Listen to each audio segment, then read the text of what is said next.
लो राधा वल्लभ लाल, लाड लो राधा वल्लभ लाल, लाड लो राधा वल्लभ लाल, लाड लो राधा वल्लभ लाल, लाड लो राधा वल्लभ लाल, लाड लो राधा वल्लभ लाल, लाड लो राधा वल्लभ लाल, लाड लो राधा वल्लभ लाल, हमारो प्यारो राधा लाल, हमारो प्यारो राधा वल्लभ लाल, रसना को जीवन राधा वल्लभ लाल,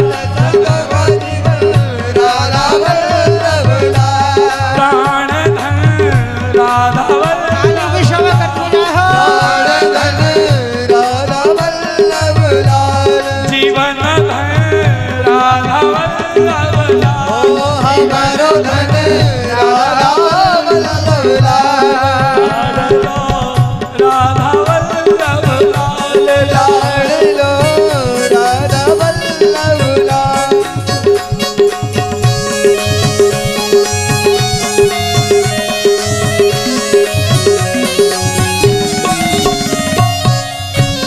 राधा वल्लभ लाल की जय हो।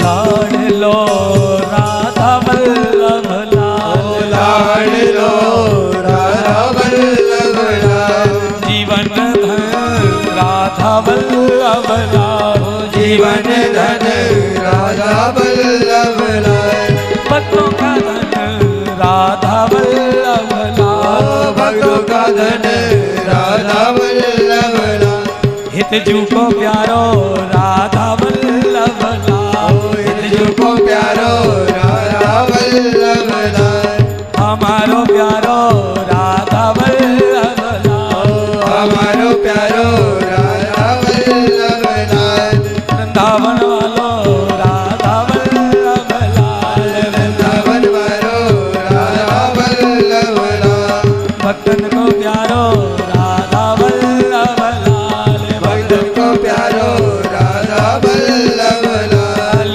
प्राण धन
धन राधा वल्लभ लाल, रसिक धन राधा वल्लभ लाल, हमारो धन राधा वल्लभ लाल, हमारो धन राधा वल्लभ लाल, जीवन धन राधा वल्लभ लाल, जीवन धन राधा वल्लभ लाल, हित जू को प्यारो राधा वल्लभ लाल, हित जू को प्यारो राधा वल्लभ लाल, हित जू को प्यारो राधा वल्लभ लाल, हित जू को प्यारो राधा वल्लभ लाल, हमारो प्यारो राधा वल्लभ लाल, हमारो प्यारो राधा वल्लभ लाल, जीवन धन राधा वल्लभ लाल, जीवन धन राधा वल्लभ लाल, हमारो प्यारो राधा वल्लभ लाल, हमारो प्यारो राधा वल्लभ लाल, जीवन धन राधा वल्लभ लाल, जीवन धन राधा वल्लभ लाल, हमारो प्यारो राधा वल्लभ लाल, हमारो प्यारो राधा वल्लभ लाल, हमारो प्यारो राधा वल्लभ लाल, हमारो प्यारो राधा वल्लभ लाल, हमारो प्यारो राधा वल्लभ लाल, हमारो प्यारो राधा वल्लभ लाल, हमारो प्यारो राधा वल्लभ लाल, लाड लो राधा वल्लभ लाल, लाड लो राधा वल्लभ लाल, जीवन धन राधा वल्लभ लाल, जीवन धन राधा वल्लभ लाल, भक्तों का धन राधा वल्लभ लाल, भक्तों का धन राधा वल्लभ लाल, रसिक धन राधा वल्लभ लाल, ओ रसिक धन राधा वल्लभ लाल, लाड लो राधा वल्लभ लाल, लाड लो राधा वल्लभ लाल, लाड लो राधा वल्लभ ओ लाल, लाड लो राधा वल्लभ लाल, जय जय श्री राधे, जय जय श्री राधे, जय जय श्री राधे, जय जय श्री राधे, हमारो धन राधा वल्लभ लाल, जीवन धन राधा वल्लभ लाल। तो आनंद बढ़ाने वाले हैं हमारे ठाकुर जी, इसलिए उन्हें आनंद कहा जाता है। वो दोनों का मिलित स्वरूप है, इसलिए उन्हें राधा वल्लभ लाल कहा जाता है। तो मन मिल एक भये श्री राधा वल्लभ लाल, लाड़ लो राधा वल्लभ।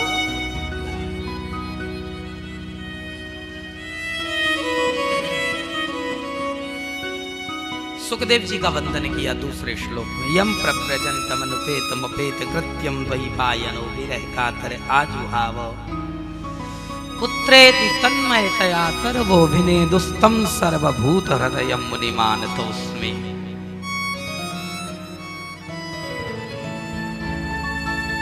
इसके बाद नेमी सारण्य का वर्णन आता है। नेमी सारण्य किसे कहते हैं मैंने आपको कई बार बताया है, फिर बताऊंगा। बोले नेमी सहित अरण्य, अरण्य माना होता है जंगल, वन।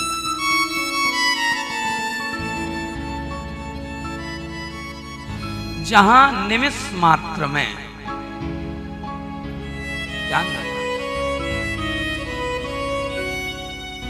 ये नेमिषारण्य का कारण नाम पढ़ने का दो है।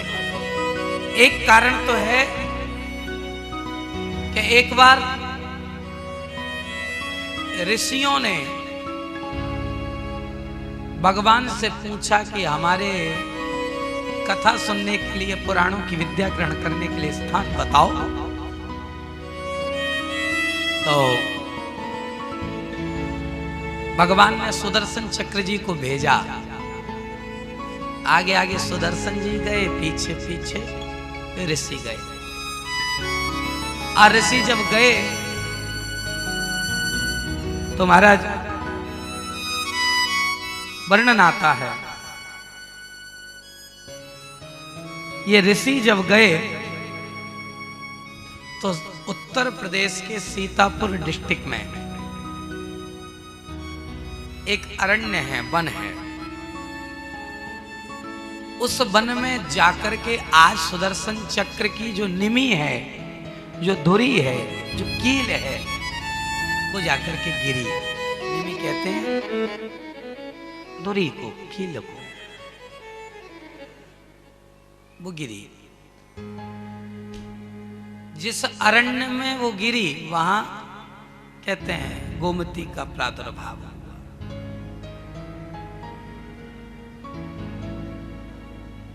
चक्र तीर्थ कहा गया। वहां निमि सहित अरण्याः, जहां चक्र की निमि गिरी, जिस अरण्य में, उस वन का नाम, उस अरण्य का नाम नेमिषारण्य पड़ा।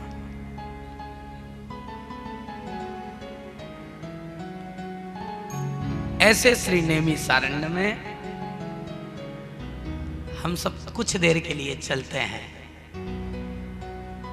क्योंकि अब आगे जो सूत जी कथा सुनाएंगे ऋषियों को, वो नेमिषारण्य की कथा है। नेमिखे सूतमासीन मविवाद्य विशारद। नेमिषारण्य में श्री सूत जी महाराज 88,000 ऋषियों को कथा सुनाने के लिए आए।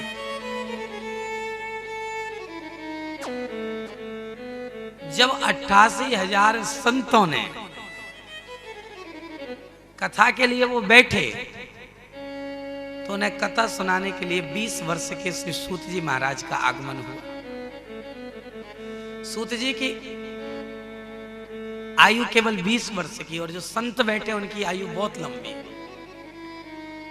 एक एक संत ने अपने जीवन में कई चतुर्युगियां निकाल दी। हाँ,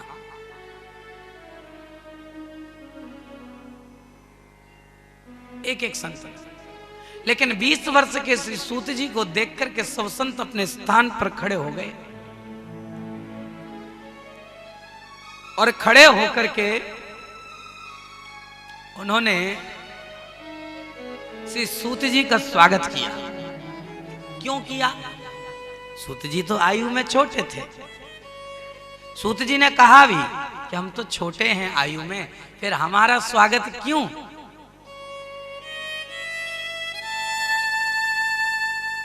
हमें आपका स्वागत करना चाहिए, आपका आदर करना चाहिए। आप बड़े हो, हम छोटे हैं, फिर हमारा क्यों?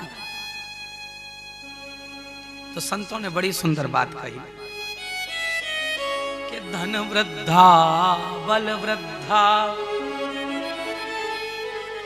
आयु वृद्धा तथैव च अते सर्वे अपि ज्ञान वृद्धास्य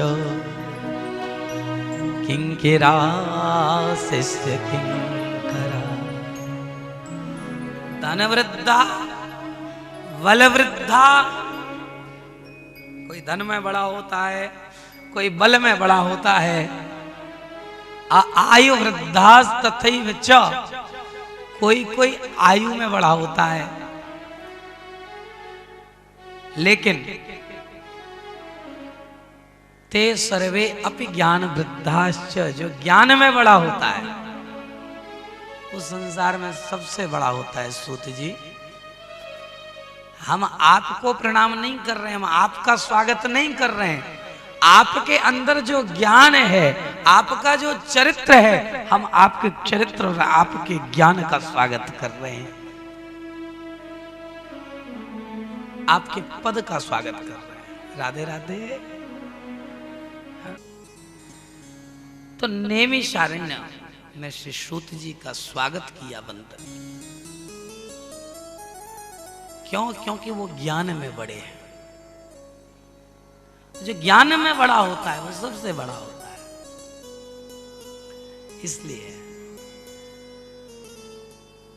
इसलिए उनका स्वागत। सूत जी जैसे ही विराजे तैसे प्रश्न किया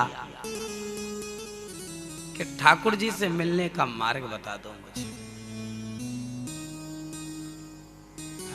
संतों ने सीधा प्रश्न किया सूत जी से।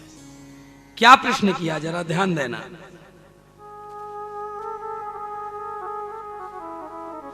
सीधा प्रश्न किया,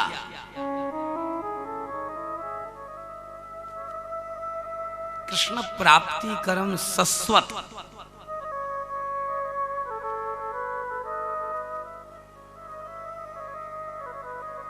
साधनम तत्वदादम, हमें ऐसा कोई शाश्वत मार्ग बता दो जिससे कृष्ण की प्राप्ति हमें हो जाए, राधा वल्लभ लाल मिल जाए। कृष्ण प्राप्ति कर्म शाश्वत, ध्यान देना, शाश्वत कृष्ण प्राप्ति कर्म शाश्वत, हमें मार्ग बताओ, शाश्वत मार्ग। वो क्या है? तत्व की बात बताओ। ये प्रश्न किया। श्री सूत जी ने बड़ी सुंदर बात कही कि काल व्याल मुख ग्रास त्रास निर्णास हेतु।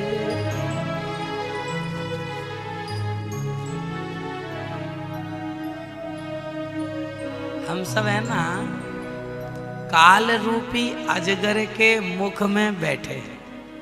काल तो आप सब जानते हो ना, काल किसे कहते हैं? समय। काल, काल माने समय। नहीं समझ में आया? अरे वो महाभारत का सीरियल देखा है ना आपने? देखा कि नहीं देखा? तो महाभारत का सीरियल जब शुरू होता था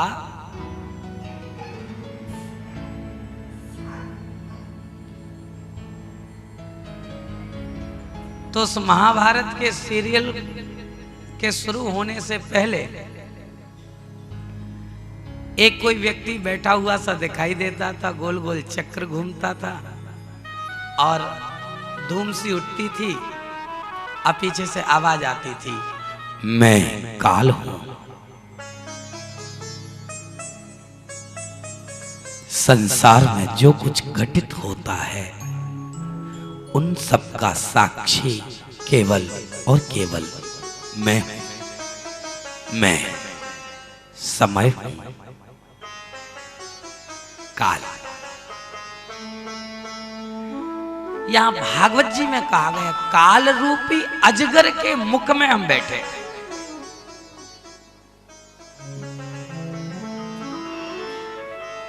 अब कब ये काल रूपी अजगर अपना मुख बंद कर ले और कब हमारी राधे राधे हो जाए, कोई जानता है क्या? पता है किसी को क्या? नहीं कश्चित क्षणमपि जातु तिष्ठत्य कर्म कृत कार्यते ह्यवसः कर्म गुणैः स्वाभाविकैर्बलात्। नहीं कश्चित क्षणम अपि, क्षणम अपि, क्षणम अपि, बहुत गौर से सुनना। नहीं कश्चित, क्षण भर मात्र का भी कोई भरोसा नहीं है। ध्यान देना, क्षण भर मात्र का भरोसा नहीं है। और हम बात करते हैं वर्षों की। कल हम ऐसा करेंगे, परसों हम ऐसा करेंगे, नरसों हम ऐसा करेंगे, पता नहीं कब क्या हो जाए। पंकज कोश में भृंग छिप्यो, ध्यान देना, कोई भरोसा नहीं है। इस संसार में आए हुए व्यक्ति को कब क्या बात हमारे सामने आ जाए, कब क्या हो जाए, कोई नहीं जानता, सिवाय ठाकुर जी के कोई नहीं जानता। क्षण भर मात्र का भरोसा नहीं।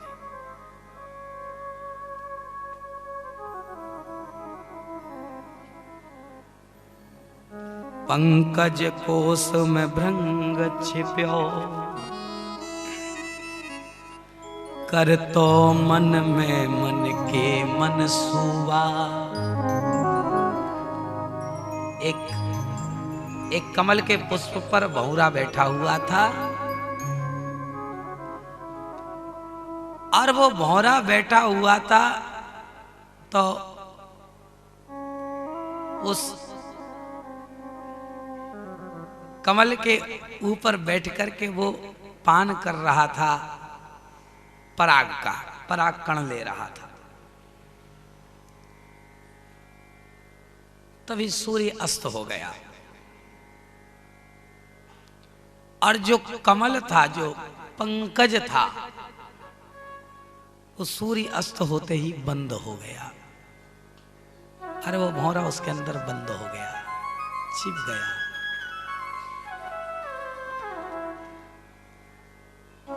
भौरा उसके अंदर छिप गया, अंदर ही रह गया।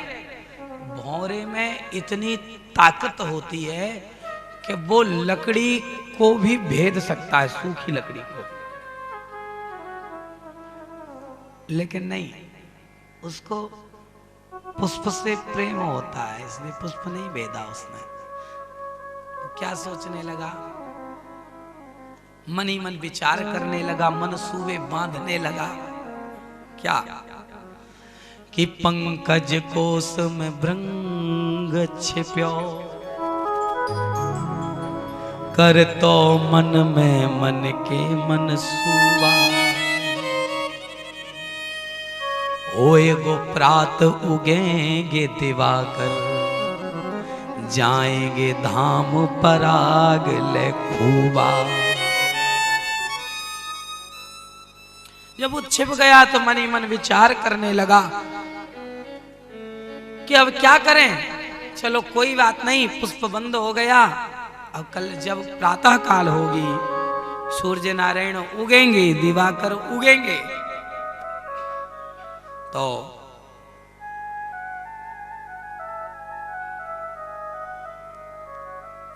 तो पुष्प खिलेगा, हम अपने धाम जाएंगे, बहुत सारा पराग लेकर के जाएंगे, ऐसा मन में सोच रहा है। लेकिन हुआ क्या, एक हाथी आता है। अरे वो हाथी सूंड में उस पुष्प को फंसा करके तोड़ डालता है और उसे खा लेता है। मतलब इतने में कहा हाल भयो, तुम देखो विधि के खेल अजूबा।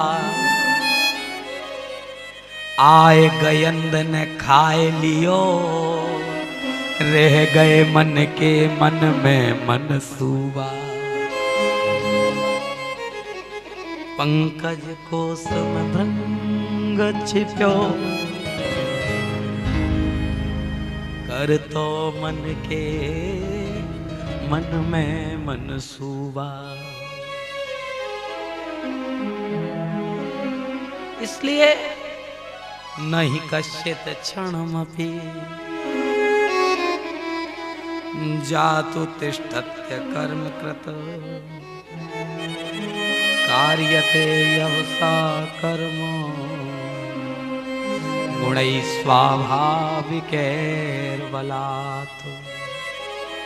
क्षण भर मात्र का भरोसा नहीं है कि क्षण भंगुर जीवन की कलिका।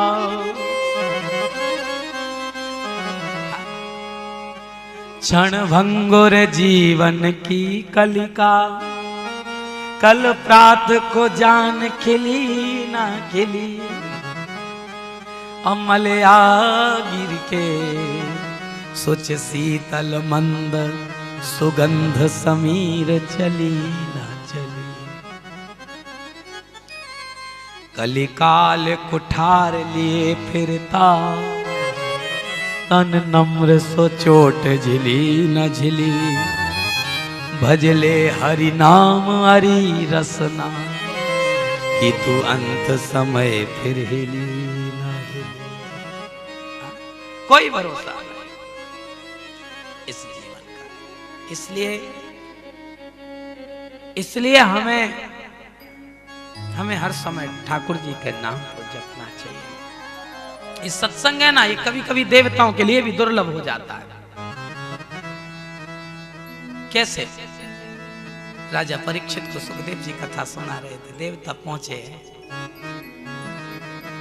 हमें कथा सुना दो। अरे हम अमृत लाए हैं स्वर्ग से, इसे राजा परीक्षित को पिला दो।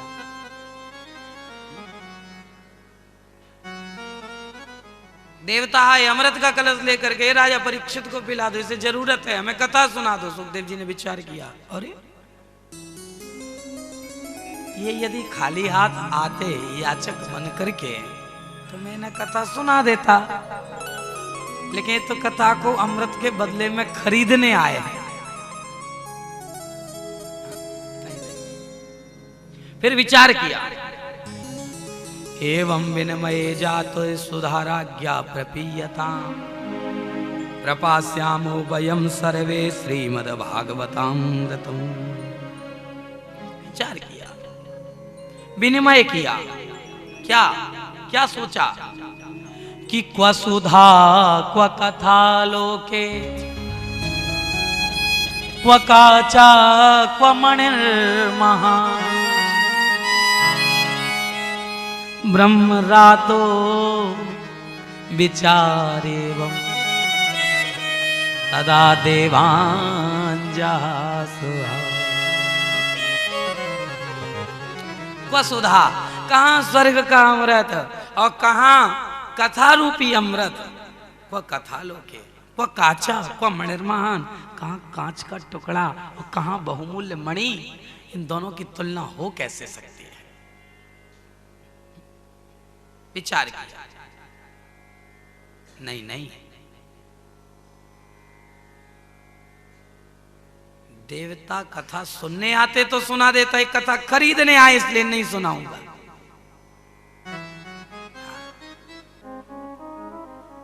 देखो, स्वर्ग का अमृत पीने के बाद एक बार व्यक्ति मर सकता है।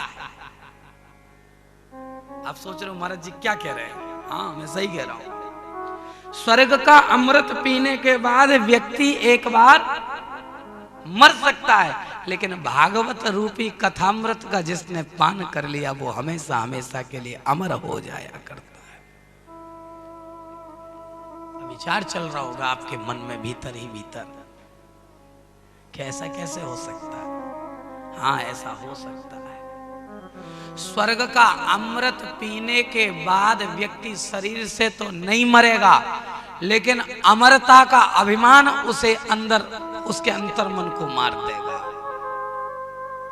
कि मैं अमर हो गया, मुझे कोई नहीं मार सकता। ध्यान से सुनना मेरी बात को, बहुत सुंदर कथा है, बहुत समझने की बात है। स्वर्ग का अमृत पीने के बाद व्यक्ति मर सकता है। कैसे? बोले वो अमरत्व के अभिमान में अपने विचारों से मर जाएगा, शरीर से भले जीवित रहे, लेकिन कथा रूपी अमृत का पान जिसने कर लिया माताओं, वो शरीर से तो मर सकता है, लेकिन उसके विचार हमेशा हमेशा के लिए अमर हो जाया करते हैं। ये भागवत जी का महत्व है। वो व्यक्ति विचारों से अमर हो जाता है।